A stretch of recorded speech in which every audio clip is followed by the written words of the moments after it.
الرحمن الرحیم۔ میں آج آپ کے سامنے نبی مہربان صلی اللہ علیہ وآلہ وسلم کی ولادت کا واقعہ پیش کرنے جا رہا ہوں۔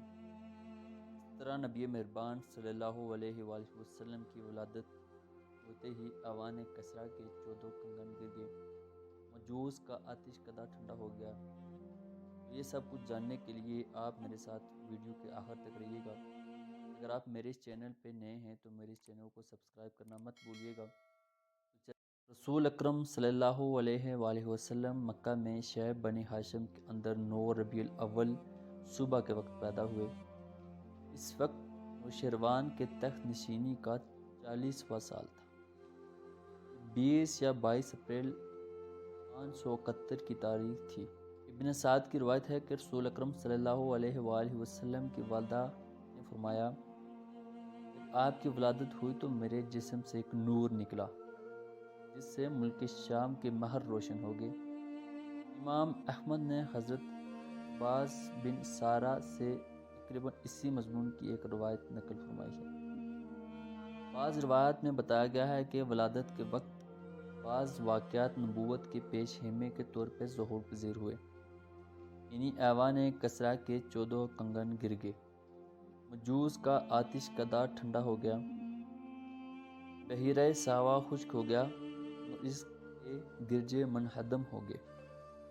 ولادت کے بعد آپ کی والدہ نے عبد المطلب کے پاس پوتے کی خوشخبری بھجوائی۔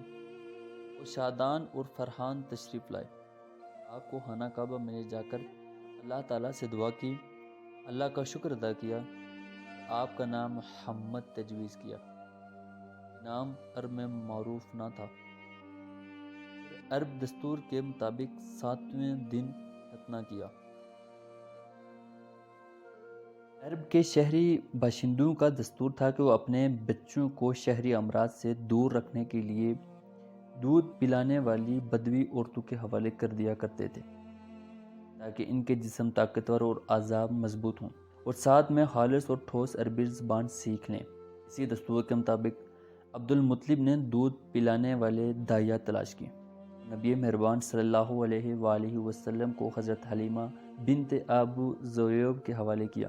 ایک قبیلہ بانی سعد بن بکر کی ایک خاتون تھی۔ ان کے شوہر کا نام حارث بن عبد العزی اور کنیت ابو کبشہ تھی۔ حضرت حلیمہ نے نبی مہربان صلی اللہ علیہ وآلہ وسلم کی برکت کے ایسے ایسے مناظر دیکھے کہ سراپا حیرت رہ گئی۔ تفصیلات انہی کی زبانی سنیے۔ ابن اسحاق کہتے ہیں کہ حضرت حلیمہ بیان کرتی کہ وہ اپنے شوہر کے ساتھ اپنے ایک چھوٹا سا دودھ پیتا بچہ لے کے بانی سعد کی کچھ عورتوں کے قافلے میں اپنے شہر سے باہر دودھ پینے والے بچوں کی تلاش میں نکلی۔ یہ قحط سالی کے دن تھے اور قید نے کچھ باقی نہ چھوڑا تھا۔ میں اپنی ایک سفید گدی پہ سوار تھی اور ہمارے پاس ایک اونٹنی بھی تھی، لیکن باخدا اس سے ایک قطرہ دودھ نہ نکلتا تھا۔ ادھر بھوک سے بچہ اس قدر بلکتے تھے کہ ہم رات بھر نہ سو سکے۔ نہ میرے سینے میں بچے کے لیے کچھ تھا، نہ اونٹنی اس کی خوراک دے سکتی تھی۔ بس ہم بارش اور خوشحالی کی آس لگائے بیٹھے تھے۔ میں اپنی گدی پہ سوار ہو کے چلی، وہ کمزوری اور دبلے پن کے سبب اتنی سست رفتار نکلی کہ پورا قافلہ تنگ آ گیا۔ خیر ہم کسی نہ کسی طرح دودھ پینے والے بچوں کی تلاش میں مکہ پہنچے۔ پھر ہم میں سے کوئی عورت ایسی نہیں تھی جس پر رسول اکرم صلی اللہ علیہ وسلم کو پیش نہ کیا گیا ہو، مگر جب اسے بتایا جاتا کہ آپ صلی اللہ علیہ وآلہ وسلم یتیم ہیں تو وہ آپ کو لینے سے انکار کر دیتی، کیونکہ ہم بچے کے والد سے داد اور حش کی امید رکھتے تھے۔ ہم کہتے کہ یہ تو یتیم ہے، بھلا اس کی بیوہ ماں اس کے داد کیا دے سکتی ہے؟ بس یہی وجہ تھی کہ ہم آپ کو لینا نہیں چاہتے تھے۔ ادھر جتنی عورتیں میرے ہمراہ آئی تھیں سب کو کوئی نہ کوئی بچہ مل گیا، صرف مجھ ہی کو نہ مل سکا۔ جب واپسی کی باری آئی تو میں نے اپنے شوہر سے کہا، خدا کی قسم مجھے اچھا نہیں لگتا، میری ساری سہیلیاں تو بچے لے لے کر جائیں اور میں تنہا کوئی بچہ لیے بغیر واپس جاؤں۔ میں جا کے اسی یتیم بچے کو لے لیتی ہوں۔ شوہر نے کہا، کوئی حرج نہیں، ممکن ہے اللہ اسی میں ہمارے لیے برکت دے۔ اس کے بعد میں نے جا کے بچہ لے لیا اور محض اس بنا پہ لے لیا کہ کوئی اور بچہ نہ مل سکا۔ حضرت حلیمہ کہتی ہیں، جب میں بچے کو لے کر اپنے ڈیرے پر پہنچی تو میں نے بچے کو گود لیا۔ میری چھاتی دودھ سے بھر کر امڑ آئی۔ اس نے شکم سیر ہو کے پیا۔ اس کے ساتھ اس کے بھائی نے بھی شکم سیر ہو کے پیا۔ دونوں سو گئے۔ حالانکہ اس سے پہلے ہم اپنے بچے کے ساتھ سو نہیں سکتے تھے۔ ادھر میرے شوہر اونٹنی دھونے گئے تو دیکھا کہ اس کے تھن دودھ سے بھرے ہوئے تھے۔ انہوں نے اتنا دودھ دویا کہ ہم دونوں نے نہایت آسودہ ہو کے پی لیا۔ بڑے آرام سے رات گزار دی۔ ان کا بیان ہے کہ صبح ہوئی تو میرے شوہر نے کہا، حلیمہ خدا کی قسم تم ایک بابرکت روح لے کر آئی ہو۔ میں نے کہا ہاں مجھے بھی ایسا ہی لگتا ہے۔ حلیمہ کہتی ہیں کہ اس کے بعد ہمارا قافلہ روانہ ہوا۔ میں اپنی اسی خستہ حال گدی پہ سوار ہوئی اور اس بچے کو بھی اپنے ساتھ لیا۔ لیکن اب وہی گدی خدا کی قسم پورے قافلے کو کاٹ کاٹ کر اس طرح آگے نکل گئی کہ کوئی گدھا اس کا ساتھ نہ دے سکا۔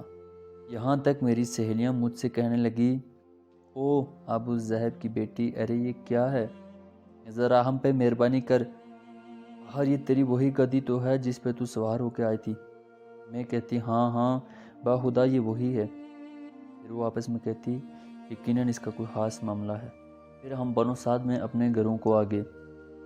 مجھے معلوم نہیں کہ اللہ کی روئے زمین کا کوئی خطہ ہمارے علاقے سے زیادہ قحط زدہ تھا، لیکن ہماری واپسی کے بعد ہماری بکریاں چرواہا جب چروانے لے گیا تو دودھ سے بھرپور واپس آئی۔ ہم دودھ دوتے اور پیتے، جبکہ کسی اور انسان کو دودھ کا ایک قطرہ بھی نصیب نہ ہوتا۔ ان کے جانوروں کے تھنوں میں دودھ سرے سے رہتا ہی نہ تھا، حتیٰ کہ ہمارے قوم کے شہری اپنے چرواہے سے کہتے رے کم بختو، جانور وہی چروانے جایا کرو جہاں ابو ذئب کی بیٹی کا چرواہا جاتا ہے۔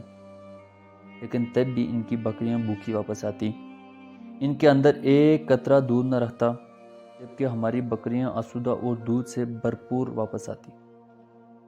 اس طرح ہم اللہ کی طرف سے مسلسل اضافہ اور خیر کا مشاہدہ کرتے رہے، یہاں تک کہ اس بچے کے 2 سال پورے ہو گئے۔